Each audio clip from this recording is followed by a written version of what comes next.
प्रिय छात्रों, जैसा कि हम लोगों ने पिछले वीडियो अर्थात तीसरे वीडियो में देखा था कि समर ने प्रभा के मुख पर हाथ रख दिया और उसके पपड़ाए होठों को चूम लिया और समर को अपने पुराने व्यवहारों पर, जो व्यवहार उसने प्रभा के साथ पहले किया था, उस पर उसे ग्लानि हो रही थी। उसने प्रभा से माफ़ी मांगी और फिर प्रभा के साथ वादा भी किया कि भविष्य में प्रभा और समर दोनों कभी नहीं लड़ेंगे। फिर समर ने प्रभा से यह भी पूछा था कि उस रात वह छत पर बैठकर अंधेरी रात में क्यों रो रही थी।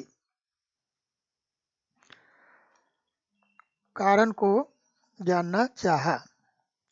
तो इससे पहले, अर्थात जिस रात को वह छत पर बैठ कर के रो रही थी, उससे पहले समर ने प्रभा को उस तरह से रोते हुए कभी नहीं देखा था। इस बार अब आइए इसको शुरू करते हैं। इस बार प्रभा का स्वर कड़ा था, थोड़ा वह हार्श स्वर में बोली, कड़ा स्वर में बोली, मैं क्या, वो दिन कोई भी खूब रोता।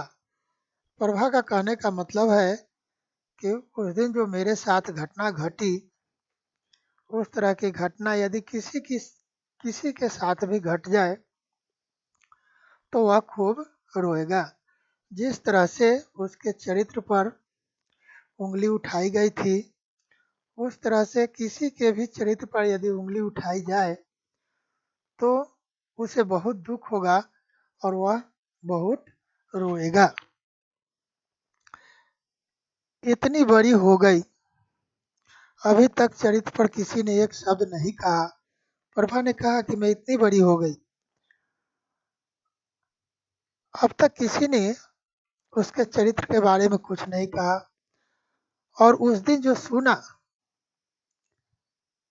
और उसके बाद उसने वाक्य पूरा नहीं किए और कहा, जिस दिन तुम भी मेरे चरित्र पर संदेह करोगे उस दिन जहर खा लूंगी। कहने का मतलब कि उस दिन जो उसके चरित्र पर संदेह किया गया था, उंगली उठाई गई थी, उस तरह से यदि समर उसका पति है, वह भी संदेह करने लगेगा तो प्रभा जहर खाकर जान दे देगी। कहने का मतलब कि उसका चरित्र एकदम उज्जवल है, चरित्र उसका शुद्ध है, लेकिन माँ जी ने उसके चरित्र पर उंगली उठाई थी। प्रभा की इच्छा थी कि समर खूब पढ़े, उसकी पढ़ाई पूरी होने तक वह हर कष्ट सहने के लिए तैयार थी। कहने का मतलब है कि प्रभा भी चाहती थी कि उसका पति खूब पढ़े और उसका पति जब तक पढ़ाई लिखाई करता रहे तब तक प्रभा को यदि कष्ट उठाना पड़े तो वह उठाती रहेगी, हर प्रकार के दुख को सह लेगी, लेकिन वह चाहती है कि उसका पति खूब पढ़े। आगे इस पंक्ति में हम लोग देखेंगे, वह भी उससे कुछ पूछना चाहती थी, प्रभा भी समर से कुछ पूछना चाहती थी, पर समर ने कहा कि वह उससे कुछ न पूछे। कहने का मतलब कि समर ने साफ साफ कह दिया था कि तुम मुझसे अब कुछ मत पूछो, अर्थात जो कुछ पूछोगी वो सब के लिए मैं पहले से ही तुमसे माफ़ी मांगता हूँ, इसलिए तुम मुझसे कुछ मत पूछो।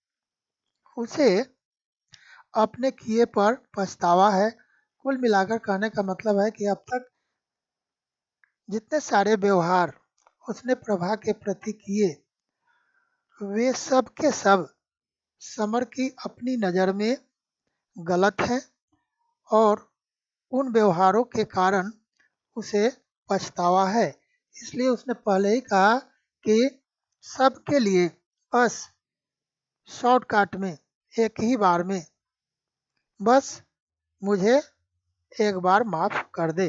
कहने का मतलब कि अब तक उसने जितने सारे व्यवहार, दुर्व्यवहार, आचरण प्रभा के प्रति किए हैं, सबके लिए वह एक ही बार माफ़ी मांग लेना चाहता है।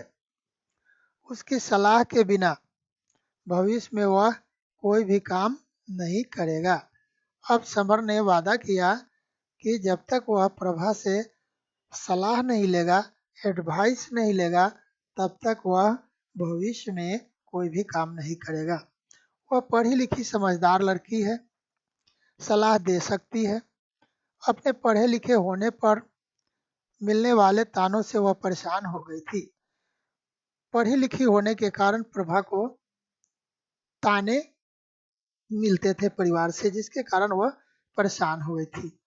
उसने समर को एक्टर से भी ज़्यादा एक्सपर्ट कहा। उसने समर को कहा कि तुम एक्टर से भी एक्सपर्ट हो। कहने का मतलब कि जितनी सारी बातें उसे प्रभा से पूछनी थी, सारी बातें पूछ ली और अपनी एक भी बात नहीं बताई और सभी बातों के लिए उसने एक बार में ही कह दिया कि बस मुझसे कुछ मत पूछो, मैंने जो कुछ किया सबके लिए मुझे माफ़ कर दो। एक्सपर्ट शब्द से पहली बार उसे ध्यान आया कि वह गांव कस्बे की नहीं है। जैसे ही उसने एक्सपर्ट शब्द का प्रयोग किया, तो वैसे ही समर को समझ में आ गया कि यह प्रभा किसी गांव बस्ती की नहीं है, अच्छे शहरी परिवार की एकलौती लड़की है। अच्छे खासे शहरी परिवार के, शहर में रहने वाले परिवार की वह एकलौती एकलौती लड़की है। किरण के बोल चाल तथा पहनने ओढ़ने के तरीके से समर के मन में आता, क्या आता वो देख लेते हैं हम लोग आगे। तो किरण जो उसके मित्र दिवाकर की पत्नी है, उसके पहनावे को देख करके, उसके वेशभूषा को देख करके समर के मन में आता था कि कितना अच्छा होता कि उसकी पत्नी भी किरण की तरह समझदार और सुरुचिपूर्ण होती।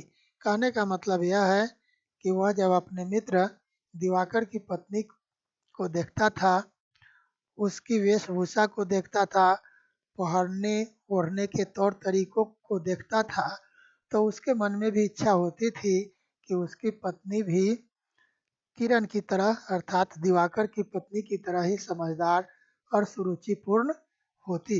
यहाँ सुरुचिपूर्ण का मतलब यह है, सुरुचिपूर्ण का मतलब होता है इंटरेस्टिंग, लेकिन यहाँ इंटरेस्टिंग से मतलब नहीं है। इसका मतलब है कि बोल चाल, हमेशा प्रसन्न मुद्रा में रहना, बोलने का तौर तरीका, सलीका, लोगों से बात करने के लिए जो भाव भंगिमा होती है, इन सबको मिलाकर के बताया जा रहा है कि स्वभाव उसका भी सुरुचिपूर्ण होता। अब उसे यह एहसास हो गया कि उसने प्रभा को कभी घर का काम धाम करते रहने वाले तुच्छ प्राणी से अधिक कुछ समझा नहीं। आज समर को यह महसूस हो गया, एहसास हो गया कि उसने अब तक प्रभा को सिर्फ और सिर्फ घर का काम धंधा करने वाले एक तुच्छ मतलब छोटे से प्राणी से बढ़कर के कुछ नहीं समझा, जबकि प्रभा इससे कहीं ऊपर थी। वह घर का काम धाम बड़ी मेहनत और लगन से करती थी। इसका मतलब यह नहीं कि वह तुच्छ प्राणी है, वह इससे कहीं अधिक थी, लेकिन समर ने हमेशा उसे घर का काम धाम करने वाला एक तुच्छ प्राणी ही समझा। सिनेमा देखना तो दूर, वह तो इस घर में सिनेमा के पोस्टर तक देखने के लिए भी तरस गई होगी। कहने का मतलब यह है कि सिनेमा देखने की तो बात दूर रहे, सिनेमा का जो पोस्टर होता है, जो बाहर लगाया गया हुआ रहता है लोगों को आकर्षित करने के लिए, वह देखने के लिए भी वह तरस गई होगी।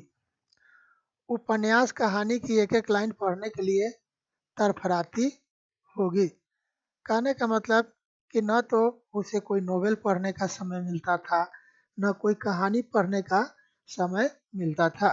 उपन्यास और कहानी की पंक्तियाँ पढ़ने के लिए उसका मन तरफराता था। यहाँ ये तरफराने का मतलब है क्यूरियोसिटी, उत्सुकता से, है ना। यहाँ इसको हम लोग ऐसे देख लेते हैं। ये तरफराती होगी का मतलब हो गया, यहाँ मैं लिख देता हूँ,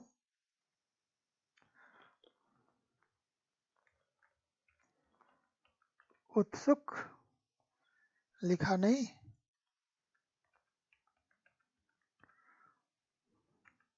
उत्सुक होती होगी। तो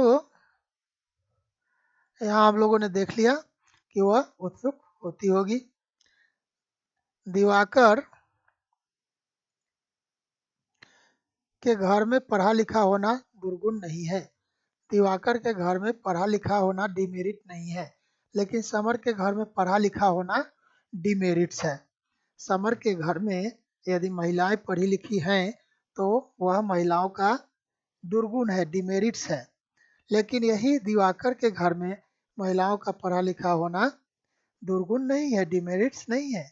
क्या वह कभी प्रभा से कह सकेगा कि शाम को घूमने चलना है?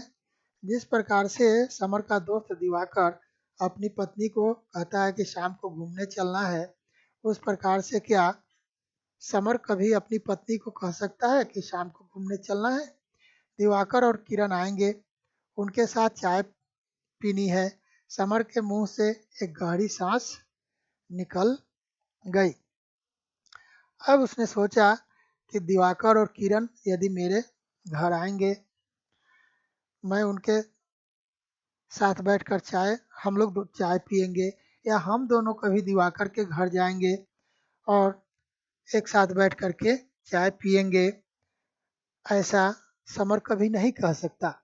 अब यहाँ थोड़ा रुक करके मैं बता देना चाहता हूँ कि समर अपनी पत्नी से कहे कि शाम को घूमने चलना है, दिवाकर के घर चलना है, वहाँ बैठकर हम लोग एक साथ चाय वगैरह पियेंगे, ऐसा नहीं कह सकता। क्यों नहीं कह सकता? क्योंकि उसकी पत्नी की वेशभूषा, पहनने ओढ़ने का ढंग सब अलग है, और दिवाकर की पत्नी किरण की वेशभूषा, पहनने ओढ़ने का ढंग बिल्कुल अलग है। तो ऐसी परिस्थिति में जब एक लो स्टैंडर्ड, लो स्टेटस के लोग हाई स्टेटस और हाई स्टैंडर्ड के लोगों के यहाँ जाने की सोचते हैं, तो उन्हें 10 बार सोचना पड़ता है कि जाए या न जाए, वहाँ कैसा लगेगा। क्योंकि जहाँ हाई स्टैंडर्ड और हाई स्टेटस के लोग हैं, जिनके पहनने ओढ़ने का ढंग, तौर तरीका सब अलग है, उनके साथ थोड़ा घुलना मिलना मुश्किल हो जाता है। तो ये सारी परिस्थितियाँ हैं। ऐसी बात नहीं है कि किरण उन लोगों के साथ उठने बैठने लायक नहीं है, यह बात नहीं है कि समर उन लोगों के साथ उठने बैठने लायक नहीं है, सब कुछ है। लेकिन पारिवारिक स्थिति ऐसी है जिसके कारण इन लोगों को अपने रहन सहन, पहनने ओढ़ने का ढंग के साथ समझौता करना पड़ गया है।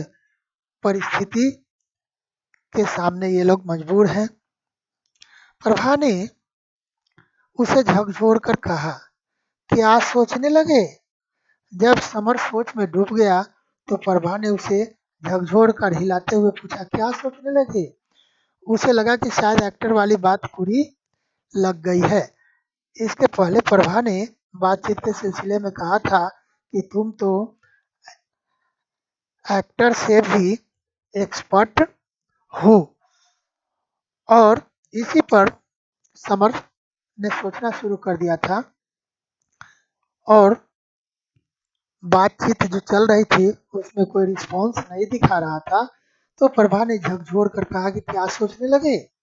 प्रभा को लगा कि शायद मैंने इसे कह दिया था कि एक्टर से भी तुम एक्सपर्ट हो, शायद यह बात उसे बुरी लग गई होगी। वह कहती रही कि उसे बहुत बक बक करने की आदत है। अब प्रभा ने कहा कि मुझे बक बक करने की आदत है, इसलिए कुछ ज़्यादा ही बोल गई। अपनी कक्षा की शैतान लड़की थी और उसकी दोस्त सोचती थी कि वे शादी नहीं करेंगी। अपनी कक्षा में सबसे शरारती लड़की प्रभा थी और प्रभा की बाकी सहेलियां सोचती थी कि प्रभा कभी शादी नहीं करेगी। गांव-गांव जाकर स्त्रियों को पढ़ाएंगी।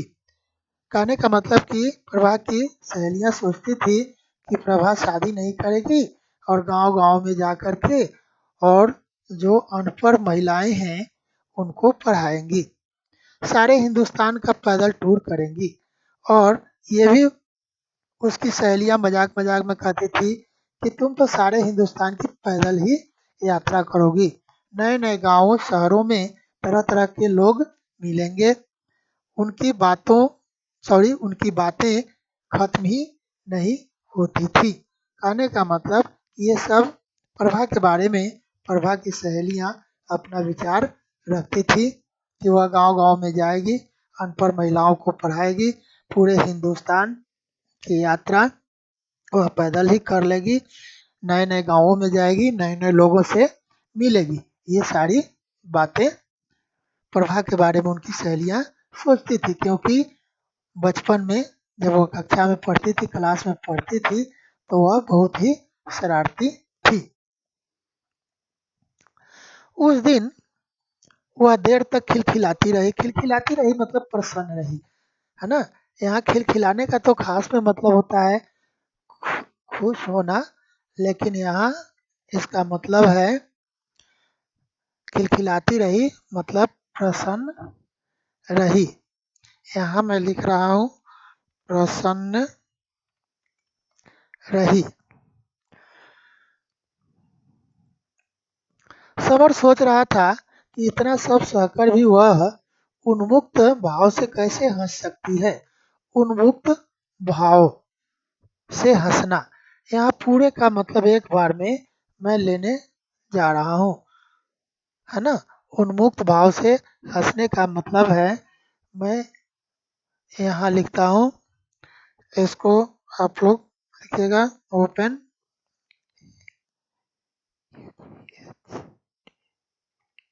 Open laughter. उसने समर के मुंह को दोनों हाथों से पकड़कर अपनी कही बातों को भूलने के लिए कहा। प्रभा ने समर के मुंह पर अपने दोनों हाथों को डाल दिया और कहा कि मैंने जितनी सारी बातें कही है, इन सारी बातों को भूल जाओ। ऐसा उसने इसलिए कहा क्योंकि प्रभा ने पहले ही कह दिया था कि मैं अपनी कक्षा की बहुत ही शरारती या ऐसा कह लीजिए शैतान लड़की थी और मुझे बक-बक करने की आदत है, मैं बहुत ज़्यादा बोलती हूँ, इसलिए मैंने जो कुछ कहा ये सब भूल जाओ। उसने कहा कि वह चाहती है कि उसका पति खूब पढ़े तथा वह उसके कहने के अनुसार चलेगी। प्रभा का यह मानना है, वह चाहती है कि उसका पति समर खूब पढ़े और उसका पति जो कुछ कहेगा, जैसे कहेगा उसके अनुसार ही वह चलेगी। दिवाकर चाहता था कि समर 3rd ईयर में एडमिशन ले। 3rd ईयर मतलब ग्रेजुएशन का फर्स्ट ईयर, है ना। दिवाकर चाहता था कि उसका मित्र समर 3rd ईयर में एडमिशन ले, परंतु भाई साहब और बाबूजी का कहना था कि उसे नौकरी करनी चाहिए जिससे घर वालों को कुछ मदद मिल सके। लेकिन समर के पिताजी और समर के भाई चाहते थे कि समर को नौकरी करनी चाहिए जिससे परिवार को कुछ मदद मिले। समर क्या करे, इस संबंध में वह प्रभा से सलाह लेना चाहता था। अब समर प्रभा से एडवाइस लेना चाहता था कि उसे क्या करना चाहिए, आगे की पढ़ाई करनी चाहिए या पढ़ाई को रोक करके नौकरी में लग जाना चाहिए। पर वह भी क्या कह सकती थी। अब यह निर्णय ही कठिन था। प्रभा क्या बताती कि तुम पढ़ाई छोड़ दो, प्रभा क्या कहती कि तुम नौकरी कर लो पढ़ाई छोड़कर। प्रभा के लिए यह इस प्रश्न का उत्तर देना कठिन था। निर्णय समर को ही लेना था कि वह क्या करेगा। बाद में कोई प्रभा को दोषी न ठहराए। समर खुद निर्णय ले, वह नौकरी करेगा या पढ़ाई करेगा। वह देश में फैली बेरोजगारी की समस्या से अवगत था। समर यह भी जानता था कि देश में बहुत बेरोजगारी है। इंटर तक की शिक्षा का भी कुछ खास महत्व नहीं था। वह यह भी जानता था कि क्लास 12 तक की पढ़ाई का कोई महत्व नहीं है। क्लर्क की नौकरी ही बड़ी कठिनाई से मिल सकती है। 12 पास को क्लर्क की नौकरी बड़ी मुश्किल से मिलती है। क्लर्क की नौकरी करने पर जीवन निर्वाह भी ठीक से नहीं हो सकता। जब क्लर्क की नौकरी करेगा तो जीवन ठीक से नहीं चल पाएगा। कहने का मतलब कि क्लर्क की नौकरी में तनख्वाह कम मिलेगी, और कम जब तनख्वाह मिलेगी तो उससे परिवार का खर्च चलाना मुश्किल हो जाएगा, अपना जीवन चलाना मुश्किल हो जाएगा। इसलिए चाहता था कि और अधिक पढ़ाई कर ली जाए, जिससे कोई अच्छी नौकरी मिल जाए तो अच्छी आमदनी होगी और जीवन खुशहाल होगा। प्रभा ने घर की स्थिति को देखते हुए किसी स्कूल में मास्टरनी बनने की बात कही। प्रभा ने कहा कि तो ऐसा क्यों न करें कि मैं किसी स्कूल में शिक्षिका का काम कर लेती हूँ। आप लोग कहेंगे क्लास 10 पास को भी टीचर की नौकरी मिलती है क्या? हाँ, उस जमाने में क्लास 7 पास को ही टीचर की नौकरी मिलती थी। जो क्लास 3 तक का स्कूल होता था उसमें क्लास 7 पास तक के टीचर को नौकरी मिल जाती थी, और जो स्कूल 5 तक चलता था उसमें क्लास 10 पास को टीचर की नौकरी मिल जाती थी। समर ने कहा कि वह यह बात भूलकर भी किसी से न करे। समर ने कहा कि तुम ये टीचर बनने की बात इस परिवार में भूल करके भी किसी से मत कहना, नहीं तो सबके सब फिर तुम्हें कोसना शुरू कर देंगे। क्योंकि उस जमाने में महिलाओं को नौकरी में जाना परिवार के लोग पसंद नहीं करते थे। नौकरी में जाने की बात तो दूर की रहे, घर से बाहर भी महिलाओं का निकलना लोगों को, परिवार के लोगों को पसंद नहीं होता था। इसलिए समर ने कह दिया कि इस तरह की बात भूल करके भी किसी से मत कहना। आइए आगे देखते हैं।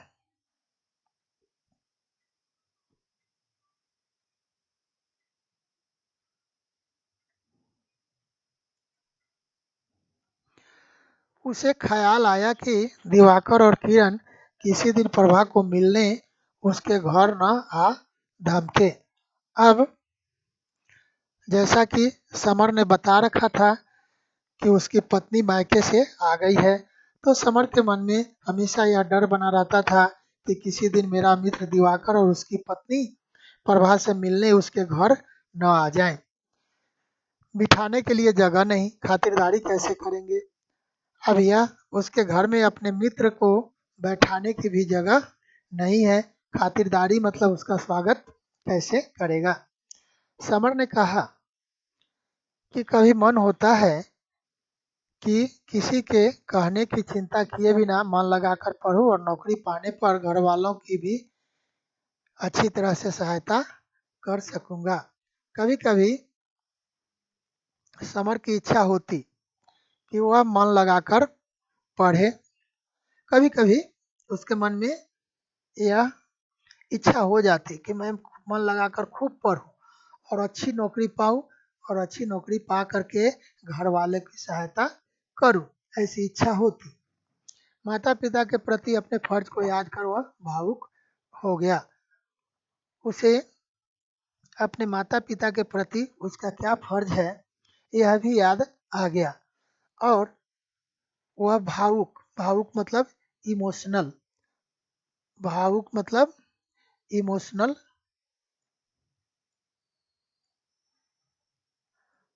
पेन काम करना बंद कर दिया। भावुक मतलब इमोशनल, तो वह इमोशनल हो गया। यहाँ लिखता हूँ,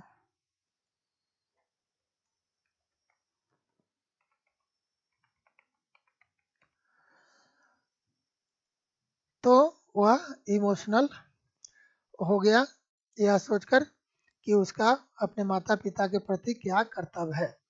इस तरह से सुबह हो गई, प्रभा उठते ही बोली, लेकिन अच्छी नौकरी के बाद फर्ज ज़्यादा अच्छी तरह अदा नहीं किया जा सकता। लेकिन प्रभा ने देखिए किस तरह से एक फिलोसफिकल बात कह दी। उसने कह दिया कि जब अच्छी नौकरी जब प्राप्त हो जाती है तो माँ बाप के प्रति जो बेटा का फर्ज होता है वह अच्छी तरह से अदा नहीं कर पाता है, क्योंकि वह इतना ज़्यादा ऊंचा उठ जाता है कि उसे अपने माता पिता के प्रति सोचने का समय ही नहीं मिलता। तो यहाँ हम लोग देखेंगे कि इस प्रकार से उत्तरार्ध का 2 पाठ समाप्त होता है और यह वीडियो चौथा वीडियो हो गया। और तीसरे वीडियो में हम लोगों ने देखा था कि फोटो लेते समय, स्क्रीनशॉट लेते समय कुछ पेज मिस हो गया था, तो वह वीडियो छोटा हो गया था और उसके बाद उस वीडियो को वहीं पर रोकना पड़ा था और फिर से स्क्रीनशॉट लेकर के बनाना पड़ा। तो आप लोग दोनों को कंटिन्यू करके, दोनों को जोड़ करके और समझने की कोशिश करेंगे। फिलहाल इस वीडियो में इतना ही। धन्यवाद।